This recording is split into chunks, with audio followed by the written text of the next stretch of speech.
नमस्कार, मैं हूं मनोज कुमार। कशिश की खास पेशकश, खबर भी असर भी। वाकई असर तभी होगा जब खबर, आपकी खबर दुनिया देखेगी। और जिस खबर को लेकर लगातार आप परेशान रहते हैं कि आखिर मेरा क्या होगा, कैसे होगा विकास, ये बड़ा सवाल है।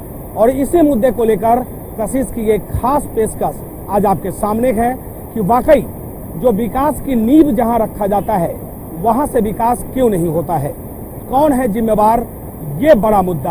क्योंकि अभी हम जिस जगह पे खड़े हैं ये जमशेदपुर नोटिफाइड एरिया है। एक बार जमशेदपुर नोटिफाइड एरिया को देखिए और उसके बाद शहर का नज़ारा हम आपको दिखाने की कोशिश करेंगे। हालांकि ये नज़ारा पूरा आप तक नहीं पहुंच पाएगा, लेकिन जितना नज़ारा पहुंचाएंगे उससे आप बखूबी समझ पाएंगे कि वाकई अगर विकास इस शहर का हुआ होता, अगर विकास को लेकर यहाँ के जो ठेकेदार है वो परेशान नहीं होते, तो निश्चित तौर पे ये जो लौह नगरी है, जो झारखंड की आर्थिक राजधानी है, या आर्थिक राजधानी का सूरत कुछ और होता। लेकिन सूरत अगर सही है, अगर ये सुंदरताई है, तो इसकी सुंदरताई में चार चांद लगाने वाला आखिर बेपरवाह क्यों है, ये बड़ा सवाल है। और इसी मुद्दे को लेकर कशिश आज आपके सामने खबर भी और असर भी। एक बार हमारे सामने जो लोग खड़े हैं वो यहाँ के विकास करने वाले लोग हैं। विकास करने का मतलब कि यहाँ के ठेकेदार है, यहाँ के समाज सेवी हैं। ये चाहते हैं कि जमशेदपुर नोटिफाइड एरिया ही नहीं, आसपास के इलाकों में विकास हो। अथक प्रयास करते हैं, अपने जीवन का बहुमूल्य समय जमशेदपुर नोटिफाइड एरिया को देते हैं। लेकिन उसके बावजूद भी अगर विकास नहीं होता है तो आखिर इनके चेहरे पर मायूसी क्यों रहती है? क्योंकि जब अधिकारी समय पर नहीं पहुंचेगा तो आखिर ये ठेकेदार कहां जाएंगे, ये बड़ा सवाल है। और इसी सवाल को लेकर आज हम आपके सामने हैं कि आखिर कमीशन का खेल कब तक चलता रहेगा। पहले तो कार्यालय में कमीशन, अब तो सरकार ने भी कमीशन का जो दायरा था वो बढ़ा दिया। मेरा कहने का मतलब है कि सरकार ने जो परिपाटी शुरू की है, पहले 10% तक चलता था, लेकिन अब अगर 35% तक अगर बिल हो जाएगा तो आखिर विकास कैसे होगा, इस मुद्दे पर भी बात करेंगे। लेकिन सबसे पहले हम उन लोगों से जानने की कोशिश करते हैं कि सर, हम विकास की बात कर रहे हैं, आप लोग विकास के नींव वाले लोग हैं। जो नोटिफाइड एरिया का इलाका हो या शहर का इलाका, वो आप लोग लगातार कोशिश करते हैं कि जो सरकार की योजना हो धरातल पे उतरे और आम लोग जो है उसका आम लोगों को फ़ायदा मिले। लेकिन आखिर कहाँ रुक गई है गाड़ी? एक्चुअली सरकार के द्वारा शेड्यूल ऑफ रेट पहले जो बनवाया गया, रिवाइज कराया गया, शेड्यूल ऑफ रेट का रिवाइज में भी पूर्व के शेड्यूल ऑफ रेट से ज़्यादा बिलो आज भी रेट है उसका। जबकि शेड्यूल ऑफ रेट का निर्माण जो होता है वो 5 चीफ इंजीनियर रैंक के पदाधिकारियों के द्वारा मार्केट का मुआयना करके और तब जो है शेड्यूल ऑफ रेट का निर्माण होता है, जो टेक्निकल मैटर है, टेक्निकल लोगों के द्वारा ही वो निर्माण है। जिसमें उन लोगों ने प्रावधान किया कि 10% बिलों से नीचे जाना संभव नहीं, इसलिए कि 10% कॉन्ट्रिब्यूट प्रॉफिट उसमें जोड़ा जाता है। कोई संवेदक इससे नीचे नहीं करने में सक्षम होता है। लेकिन टेक्निकल चीज़ में कुछ IAS पदाधिकारियों के द्वारा ऐसा आदेश दे दिया गया कि 30 और 40% बिलों तक का प्रावधान कर दिया गया। जो चूँकि बहुत सारे संवेदक ऐसे हैं जो अनएम्प्लॉयमेंट के चलते रजिस्ट्रेशन कराएंगे, काम करने आते हैं, उनको पता नहीं रहता है कि किस रेट पर हम काम पकड़ेंगे तो काम हो जाएगा। वो काम लेने के चक्कर में रेट बिलो जा करके काम ले लेते हैं, बाद में वो कर नहीं पाते हैं। या तो वर्क की गुणवत्ता खराब होती है, या वो उसमें फंस करके बात करते रहते हैं कैसे हो हम इस काम से निकल पाए।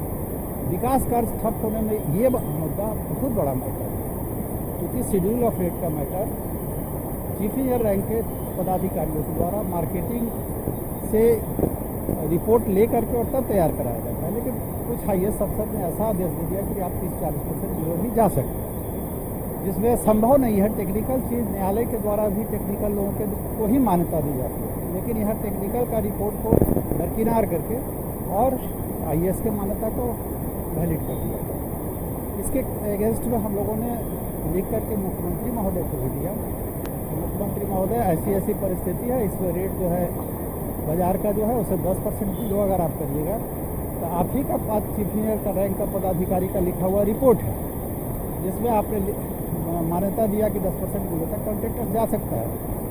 और एक तरफ आईएएस ने आपके कोई लिख के दे दिया कि 30 से 40% बिलों तक जा सकते हैं, तो आपने उसको मान्यता दे दिया था। आपके एक आदेश को दूसरा आदेश यहाँ क्रॉस कर, आपका वो ये आदेश सही है या ये आदेश सही है, ये तो आप जाने, लेकिन मुख्य मुद्दा ये शेड्यूल ऑफ रेट का। आपने कहा कि वाकई अगर 1 लाख रुपए का योजना हो, ये मेरा एक उदाहरण है, 1 लाख रुपए का योजना हो और 40% बिलोज आता है तो 60,000 रुपये बनता है। 60,000 रुपया में क्या योजना हो पाएगा? लेकिन उस 60,000 रुपया में भी आपको कमीशन देना पड़ेगा, तब जाकर आप काम कर पाएंगे। और यही कारण है कि ये पूरा मामला कहीं ना कहीं घालमेल, अगर जो सिस्टम है वो सिस्टम है। सर हम बात करते हैं अधिकारियों की, बात करते हैं विकास की। आप लोग लगातार चाहते हैं कि विकास हो, फिर रुक कैसे? क्या बोलेंगे, ये सरकार में तो उसको काम ही नहीं हो रही है ढंग से। एक तो बोले इन्होंने कि 90% का काम होने वाला उसको 40% में वर्किंग होता है, कहाँ से विकास होगा? और समय पर कार्यालय में सारे अधिकारी आते हैं, स्पेशल अफसर भी आते हैं, पता चलता है कि कभी दोपहर में आए, आधा घंटा बैठे चले गए। कभी कोई आते हैं तो पदाधिकारी आज ये नहीं है तो कल वो नहीं है। बड़ा बाबू भी हैं, 3 दिन यहाँ देखते हैं, 3 दिन कहीं और देखते हैं। इस तरह की यहाँ भी तो टेबल पर कमीशन लगा। हाँ, कमीशन तो सब जगह है, बिना कमीशन का झारखंड सरकार।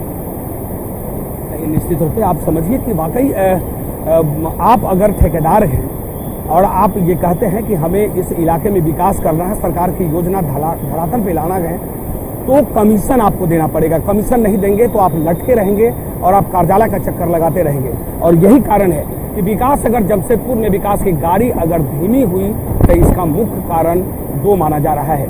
एक तो शेड्यूल रेट और दूसरा कमीशन का खेल। ऐसा है कि आपका सवाल है कि विकास बाधित होने के संदर्भ में, तो हम संवेदकगण की तरफ से यही कहना चाहेंगे कि जो माइनिंग के रूप में हम लोग खनिज का उपयोग करते हैं विकास के कार्यों में, अपने ज़िले के पूरा झारखंड में मैंने देखा है कि मांग और उत्पादन में 90% का गैप है। 90% का गैप होने की वजह से क्या होता है कि संवेदक को टाइम पर काम पूरा करने के लिए बाध्य होना पड़ता है, इसलिए वो गलत तरीके से खनिज का उपयोग करते हैं, जिसके एवज में सरकार की तरफ से मैंने जो रॉयल्टी का दर है वो भी बढ़ा करके उसको चुकाना पड़ता है। और पहले ये दर हुआ करता था 2.5 से 3% पड़ता था, आज ये कॉस्टिंग हो गया है 12 से 13% माइनिंग को लेकर। मैंने इस संबंध में माइनिंग अफसर से भी बात किया था कि आपके जिले में खनिज का कितना उत्पादन है, हम चाहते हैं कि हम आपको पैसा दे देते हैं, आप हमको खनिज मुहैया करा दीजिए, ताकि पक्के में जब हमको 210 रुपये में मिलेगा तो संवेदक क्यों जाएगा 587 रुपये पर क्यूबिक मीटर पे पेनाल्टी के साथ में देने के लिए। वो पेनाल्टी भी कहीं ना कहीं विकास के बाधक बन रहा है, ताकि संवेदक लोग अपने स्तर पर अपना घबराहट में है कि आखिर किस तरह के सरकार के द्वारा जो नियोजित विकास का काम है कि हम सुचारू रूप से चला पाएंगे। जब से कि संवेदक को 2 पैसा बचेगा नहीं तो संभव है कि विकास भी बाधित होगी। तो इस पर माइनिंग के क्षेत्र पे भी मैंने ध्यान देने की सरकार को आवश्यकता है, ताकि संवेदक को जो पेनाल्टी का जो भारी भरकम बोझ एक्स्ट्रा जोड़ना पड़ रहा है 8 से 10%, उसका बोझ कम हो सके और विकास गति पकड़ सके। हाँ, लेकिन एक सवाल और है सर कि सब कुछ करके चलाएंगे, सिस्टम में कहीं ना कहीं प्रॉब्लम दिख रही है कि सिस्टम अगर दुरुस्त होता तो ये समस्या नहीं होती। कार्यालय का क्या रोल होता है? जब आप मान के काम करने जाते हैं तो एक सवाल ये उठता है कि भाई कुछ लोग कहते हैं कि भाई कमीशन होगा, कमीशन देंगे तभी होगा, क्योंकि सब कुछ बंधा हुआ है। नहीं, ऐसी कोई बात नहीं है, ये अपने स्तर से जांच करने का विषय है। इस तरह का कोई बात हमारे संज्ञान में तो अभी तक नहीं आया है। अगर आप लोगों के संज्ञान में किसी तरह का कोई बात है तो इस तक विकास से लेना, इसका कोई लेना देना नहीं है। विकास एक सवाल याद कीजिए सर, आपको भी याद होगा कि जो ग्रामीण विकास विभाग के जो ठेकेदार थे उन लोगों ने एक आरोप भी लगाया था, जिसको लेकर पूरा बवाल। देखिए, अब ये जो बवाल का विषय है जिस पर बोल रहे थे कि कमीशन का विधायकों के द्वारा मांग किया जा रहा था, इस बात का अभी तक किसी का पास कोई ठोस पुख्ता प्रमाण नहीं है। तो हो सकता है कि कुछ लोग अपने अपना कर रहे हैं, इसकी मुझे जानकारी। सही कहा आपने कि वाकई व्यवस्था को दुरुस्त करने की जरूरत है। अगर व्यवस्था दुरुस्त होगा तो जाहिर सी बात है सब कुछ सुचारू रूप से चलेगा। हमारे साथ और एक चीज, क्या परेशानी होती है कि समय पे अफसर न बैठता है, समय पे पेमेंट नहीं होता है, ये सब परेशानी है। अफसर और जो भी पदाधिकारी है अपने टेबल पर टाइम टेबल से बैठे तो हर काम सिस्टम में सही होगा। हम लोग चाहते हैं कि काम सिस्टम में हो। ये आपने कहा कि वाकई जब अधिकारी मौजूद होंगे कार्यालय में तो जाहिर सी बात है कि जो व्यवस्था है, जो काम कराने वाले लोग हैं, उनका काम समय पर होगा। जब काम समय पर होगा तो निश्चित तौर पे जो विकास की गाड़ी जो धीमी पड़ी है वो तेजी गति से चलने लगेगी। लेंगे एक छोटा सा ब्रेक, जारी है ये कार्यक्रम और ये जानने निकले हैं कि वाकई खबर के बाद कितना होगा असर। खास पेशकश में आपका स्वागत है और अभी हम जमशेदपुर नोटिफाइड एरिया के बाहर हैं। जमशेदपुर नोटिफाइड एरिया के बाहर कार्यक्रम करने का उद्देश्य है कि जो संवेदक हैं, जो ठेकेदार हैं, कितना समस्या है उनके सामने। आखिर वो चाहते हैं कि विकास हो, वो चाहते हैं कि सरकार की योजना धरातल पर उतरे, वो चाहते हैं कि पूरा शहर की जो मूलभूत सुविधा मिलनी चाहिए सरकार की तरफ से वो यहाँ पर मिले। लेकिन उसके बावजूद भी अगर नहीं मिलता है तो आखिर कौन है जिम्मेवार, ये बड़ा सवाल है। और इसी मुद्दों को लेकर आज कशिश की ये खास पेशकश में हम आपके साथ हैं, हम आपके सामने हैं कि खबर भी और असर भी। भैया एक चीज बताइए, क्या क्या समस्या आती है? समस्या तो बहुत है यहाँ पर। समस्या तो काम करने में तो बाधा है, साइड पर भी झेलना पड़ता है पब्लिक का, और अफसर लोग का जो रवैया है वो ठीक नहीं है। आपके विचार से कैसे ठीक होगा ये लोग? इस पर सरकार को ध्यान देना चाहिए। जो अभी विभाग का हाल है तो उसको ध्यान देना चाहिए कि अफसर जो मनमानी कर रहे हैं लोग उससे ठीक नहीं है। किस तरह का मनमानी करते हैं? बहुत तरह का है, बहुत तरह का मनमानी है। अब पर नहीं आना, बाकी चलिए सही बात है। आपने कहा कि देखिए मनमानी का जो तरीका है और वो दायरा है वो सबसे परे है, क्योंकि अभी जो समय है लगभग 1 बजने जा रहा है और अब आप समझिए कि 1 बजे तक अधिकारी अगर कार्यालय में नहीं पहुंचे तो आखिर संवेदक परेशान क्यों नहीं होंगे, वो आप देख लीजिए। हालांकि ये जो संवेदक हैं वो इस जमशेदपुर नोटिफाइड एरिया के वो संवेदक हैं जो लगातार पूरे शहर के विकास की बात करें तो ये लोग विकास के लिए लगातार अपना पूरा समय इस नोटिफाइड एरिया के इन लोगों ने दिया है और यहाँ तक कि पूरे जिले का विकास हो, इसको लेकर लगातार ये लोग आवाज बुलंद कर रहे। सर समय बहुत हो गया, अधिकारी नहीं आए, परेशानी तो इससे होता है। देखिए परेशानी होता है, लेकिन चूंकि जो फैक्ट है जो नहीं जानते हैं वो अधिकारी पर केवल लगा देते हैं। इस चेयर को इतने चीज़ों से बांध दिया गया है, इतनी व्यवस्था से बांध दिया गया है कि सारी व्यवस्था एक आदमी के लिए करना बैठ करके संभव नहीं है। बाजार की मुआयना करनी है तो स्पेशल अफसर को जाना है, उनके सिटी मैनेजर को जाना है, फोर्स को जाना है। किसी तरह का कहीं कोरोना का आया प्रॉब्लम उसमें भी जाना है, कोई मर गया कोरोना से उसमें भी जाना। इतनी सारी प्रॉब्लम्स एक कुर्सी से बांध दिया गया है कि कोई व्यक्ति इस कुर्सी पर बैठ करके आपने सर आप सही कहें, लेकिन मान के अगर 7 दिन का समय है तो 7 दिन में तो कम से कम एक समय निर्धारित होना चाहिए कि 2 दिन इतने बजे से इतने बजे तक रहेंगे। हाँ, ये अगर वो करे तो बहुत व्यवस्था करने की जरूरत हाँ, है। ये आम लोग परेशान ना हो। समय जो बंधा रहेगा तो लोग उस समय आके अपना काम करा पाएंगे। ऐसे जब उनको समय मिलता है तो आते हैं और बैठते हैं तो हजारों हजार फाइलें निकाल देते हैं। यहाँ है वो तो खैर उनका काम है सर, वो तो निकालेंगे ही। सर एक चीज बताइए, समय पर अधिकारी नहीं पहुंचे तो क्या होना चाहिए? ये नहीं कि ये नोटिफाइड एरिया की बात नहीं है, कोई भी अधिकारी समय पर नहीं पहुंचे तो क्या होना? देखिए समय का तो पाबंद हर किसी को होना चाहिए कि निश्चित समय सीमा के अंदर किसी भी कार्य को निपटा देना चाहिए। परंतु अक्सर देखा गया कि यहाँ पर सरकार की ओर से माने जो मैन पावर की कमी है, एक आदमी के ऊपर हजारों काम थोप दिया जाता है, जिसके वजह से वो अधिकारी मानसिक रूप से भी परेशानी का सामना करना पड़ता है उनको। उनके बड़ी पदाधिकारी को द्वारा समय समय पर कुछ ऐसा हो गया वैसा हो गया तो तुरंत कभी काम छोड़ के तुरंत उठ के भागना पड़ता है। तो ये जो समस्या जो आप सवाल कर रहे हैं ना, ये समस्या अधिकारी का समय पर आने पर का है, लेकिन सरकार या आखिर जो पदाधिकारी वो भी इंसान है, उनको भी समय मिलना चाहिए। अब दे दीजिएगा एक पदाधिकारी को 1,000 काम दिन भर में, तो कितना निपटारा करा पाएगा आप सोच सकते हैं कि कहीं ना कहीं जो अधिकारी है, अधिकारियों की कमी है वो भी एक बड़ा मुद्दा है, क्योंकि सरकार के पास जो मैन पावर है वो काफ़ी कम है। सर एक चीज बात कर रहे थे कि विकास कैसे होगा अगर यही स्थिति रहा? इसमें क्या कहा जाए, मेन तो दोनों बंधु लोग तो सही बात कहे हैं कि मेन पावर की भी यहाँ समस्या है, और जैसे नोटिफाइड एरिया है ये, इस पर काम का इतना ना बोझ डाल दिया गया है कि वो पदाधिकारी चाह के भी अपनी कुछ कर नहीं पाते हैं। सर ये तो है ना कि भाई आप एक मुख्यमंत्री एक ही होता है, पूरे राज्य को चलाता है, तो आपका एक दायरा है नोटिफाइड एरिया का, तो कम से कम सप्ताह में 2 दिन भी तो समय पर बैठेंगे। मुख्यमंत्री राज्य के मालिक होते हैं, ये एक छोटी सी जगह में यहाँ के मालिक है, लेकिन इनके ऊपर पदाधिकारी है, इनको नए बहाली करने का भी कोई पावर नहीं है। ठीक है, ये बैठ तो सकते हैं।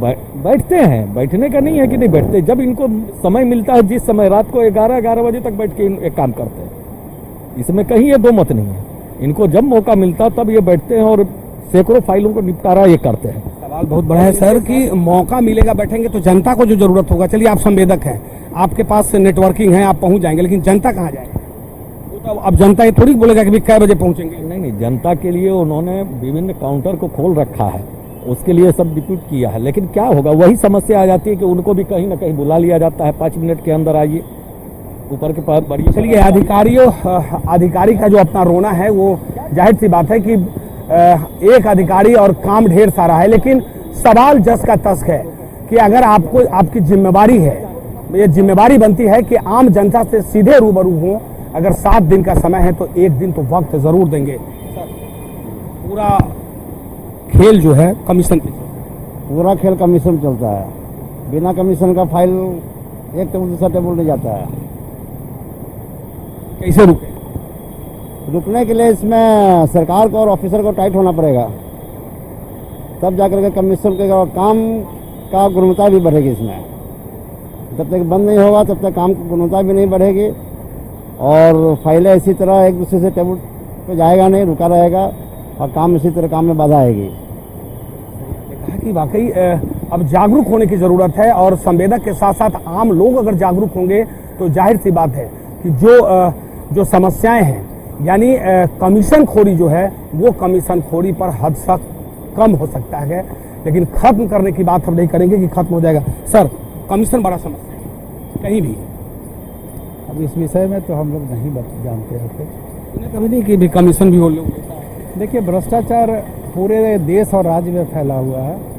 किसी व्यक्ति विशेष को कैसे हम चिन्हित कर सकते हैं कि हाँ भ्रष्टाचार को ऊपर से बंद किया जाएगा तब ये नहीं। कहा कि भ्रष्टाचार जो है पूरे देश में, भ्रष्टाचार तो है, इसमें कोई दो राय नहीं है, ऊपर से लेकर के नीचे तक है, भ्रष्टाचार तो है जी। तो इसको तो ऊपर से ही कंट्रोल करना पड़ेगा, और ऊपर अफसर जब कंट्रोल होंगे तो नीचे वाले खुद हो जाएंगे। सर, अब अंतिम सवाल है, कैसे होगा विकास, करना चाहिए आपके विचार से?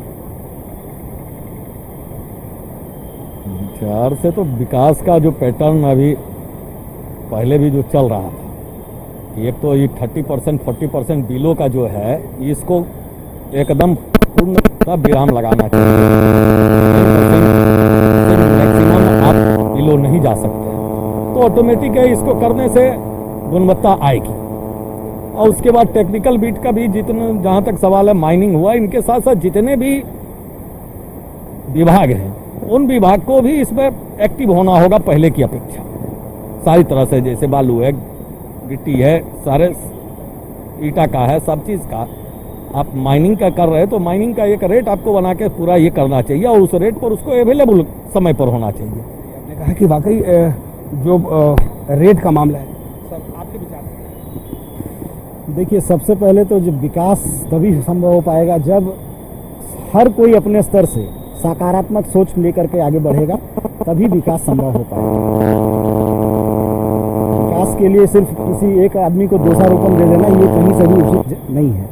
इसके लिए एक लंबा समय बिताना पड़ेगा, और लोगों को मानसिक रूप से जागरूक करने की ज़रूरत है कि हम लोग आपस में कैसे तालमेल करके, क्योंकि जब संवेदक रास्ते में जाता है, कहीं पर बहुत द्वारा जनता के द्वारा परेशानी खड़ा किया जाता है, कहीं लैंड का डिस्प्यूट है, कहीं पर मटेरियल ठीक से नहीं पहुंच पाता है समय पर, जगह जगह नो एंट्री का प्रावधान किया गया है। अब जब मटेरियल ही सरकार के तरफ से उपलब्ध नहीं हो पाएगा तो संवेदक इसमें क्या कर सकते हैं? इसी वजह से विकास का गति जो है सुस्त होने की संभावना है। आपने कहा कि वाकई विकास के गति को लेकर बहुत कुछ बदलने की ज़रूरत है। सर, अंतिम सवाल शुरू हमने आपसे ही किया था। सर, जो 10% और 40% का मामला है, वो आप लोगों ने मुख्यमंत्री को भी लिखा है, उस पर अभी कुछ जवाब आया?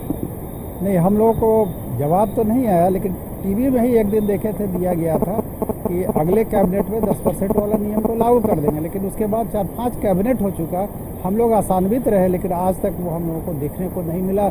मुख्य सबसे बड़ा कारण है तो ये है कि कॉन्ट्रैक्टर कोई वर्क तो ले लिया है बिलो जाके, लेकिन आज ऐसा फंसा है कि वो काम के गति को नहीं दे पा रहा है, वो फंस के रह गया है। बाप कर रहा है, काम नहीं खींच पा रहा है। इससे काम की गुणवत्ता भी खराब होगी, गुणवत्ता खराब होगी तो सारे समाज पर इसका इफेक्ट आएगा। इसलिए अनुरोध है मुख्यमंत्री महोदय से कि उस पर जल्दी से जल्दी कार्रवाई करके टेक्निकल रिपोर्ट के आधार पर ही इसको इम्प्लीमेंट किया जाए, न कि किसी आईएएस के कहने पर। आईएएस टेक्निकल की बात नहीं जानते हैं, ठीक है, उनके पास बहुत पावर है, बहुत रॉल है, लेकिन टेक्निकल क्या प्रॉब्लम्स है, ज़मीन पर संवेदक को क्या प्रॉब्लम्स है, वो हमारा एक इंजीनियर देख सकता है, बता सकता है, जान सकता है, या हमसे भी जानेगा, हमको सॉल्व करेगा। लेकिन एक आईएएस हम लोग के स्तर पर नहीं आएंगे मेरे प्रॉब्लम को सोचेंगे। यही अनुरोध है कि उसको इम्प्लीमेंट करके बाकी एक टीम की तरह ही काम होगा, तब ये विकास का कार्य बढ़ सकता है। आपने कहा कि वाकई जो 10% और 40% का मामला है, ये मुख्यमंत्री को देखने की ज़रूरत है, और ये संवेदक की तरफ से और कशिश न्यूज़ भी आपसे ये अपील करता है कि वाकई जो ये परसेंटेज का मामला है, इस पर अगर आप ध्यान देंगे तो निश्चित तौर पे विकास की गति जो है वो गाड़ी काफ़ी तेज़ी गति से चलेगी और काम भी गुणवत्तापूर्ण होगा। लेंगे एक छोटा सा ब्रेक, जारी है कार्यक्रम, और अब चलते हैं अधिकारियों के पास। क्या वाकई अधिकारी क्या देंगे जवाब? बने रहिए मेरे साथ।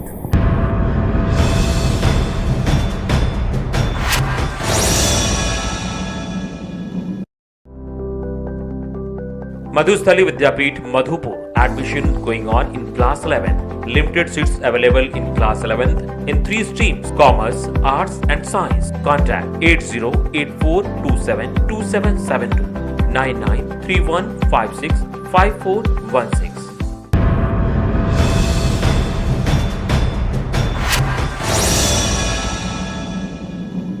के बाद हमारे खास पेशकश में आपका स्वागत है, और अपने कार्यक्रम का अंतिम पड़ाव पे हैं। हम अधिकारी के पास आ गए हैं कि वाकई खबर के बाद अगर अधिकारी होंगे तो निश्चित तौर पे असर जरूर होगा। क्या अधिकारी को ये जानकारी है कि वाकई यहाँ पर कमीशन का खेल है, या ये अधिकारी को जानकारी है कि वाकई जो संवेदक है वो क्यों परेशान है? एक बार ये हम आपको दिखाने की कोशिश करेंगे। यहाँ के स्पेशल ऑफिसर है कृष्ण कुमार, हालांकि विशेष पदाधिकारी हैं, उनका मिलने का समय जो है वो आप पहले देख लीजिए, 12 बजे से 2 बजे तक है। पर थोड़ा अंदर देखिए कि सर हैं या नहीं है, क्योंकि सर अगर होंगे तो निश्चित तौर पे हम बात कर लेंगे उनसे, लेकिन ये तो लॉक है। अब आप समझिए कि टाइम की बात अगर हम करें तो एक बार थोड़ा आपको हम समय दिखाने की कोशिश करेंगे। मेरे घड़ी को थोड़ा अपने सहयोगी से अपील करेंगे कि थोड़ा इसको क्लोज किया जाए। ये देखिए लगभग 1:15 हो चुका है, और 1:15 तक अधिकारी नहीं हो सकता है कि वो शहर में किसी काम से हो, क्योंकि उनकी जो जिम्मेवारी है वो एक बड़ी जिम्मेवारी है उनके ऊपर, पूरे शहर की नोटिफाइड एरिया की जिम्मेवारी है।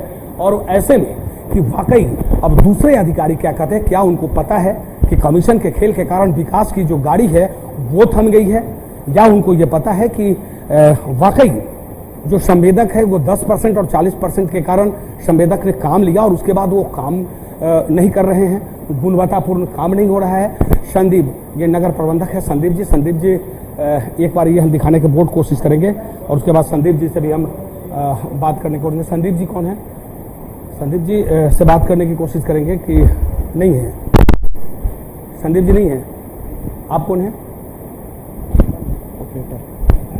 हम संदीप से तो ऑपरेटर है। संदीप जी हैं कि नहीं? संदीप से तो अभी नहीं है, नहीं फील्ड में होंगे। कोई अधिकारी नहीं, बड़े अधिकारी नहीं, जो स्पेशल ऑफिसर वो भी नहीं है। उनके बारे में तो हम नहीं बता सकते। नहीं है, कार्यालय में नहीं है। तो नहीं बता सकते, बगल में सारे पूछ लीजिए। देखिए एक बार संदीप जी जो हैं वो विशेष पदाधिकारी अगर नहीं है तो उनके जगह पे ये हैं, लेकिन यहाँ पर जो है वो चेयर खाली है। अब आप समझ लीजिए कि वाकई 1:15 और उसके बाद आखिर जो आम जनता है वो कहाँ जाएगा? वो आम जनता की जो समस्याएं होगी, जो विकास की बात है। भैया जी को पता है कि यहाँ पर जो संवेदक कहते हैं कि भाई यहाँ का बिना कमीशन का खेल नहीं है, उसके बारे में तुमको नहीं पता नहीं। सर से बात कर लिए। कौन है? कौन सर है बगल में? है सौरभ जी। चलिए दूसरे अधिकारी हैं बगल में, सौरभ जी इसमें बैठे हैं। सौरभ जी हैं, सौरभ जी से बात करते हैं। आप सौरभ जी हैं? सौरभ जी एक चीज़ बताइए, आपके संदीप जी, यहाँ पर जो 10% और 40% का क्या मामला है जो संवेदक? ये मुझे नहीं पता, संवेदक को मैं नहीं देखता। जेएनएससी के सारे संवेदक की बात है कि पहले 0-10% होता था, वो हम लोगों ने भी देखा था, और अब जो है कि उसके बाद 30-35-40 चल जाता है। तो उसमें क्या क्या परेशानी होती है, क्या गुणवत्तापूर्ण काम हो पाता है? इस पर मैं कमेंट करने के लिए अधिकृत नहीं हूँ, और ना ही मैं यहाँ इंजीनियर हूँ कि मुझे पता है कि कौन सा प्रोजेक्ट। इस कार्यालय में किस पोस्ट पे? मैं यहाँ पे साफ़ सफाई का कार्य देखता हूँ, door to door garbage collection जो है वो मैं देखता हूँ। बताइए सर, टाइम क्या? टाइम 1:11 हुआ। कोई अधिकारी है यहाँ? अभी निकले, डीसी ऑफिस में मीटिंग के लिए निकले।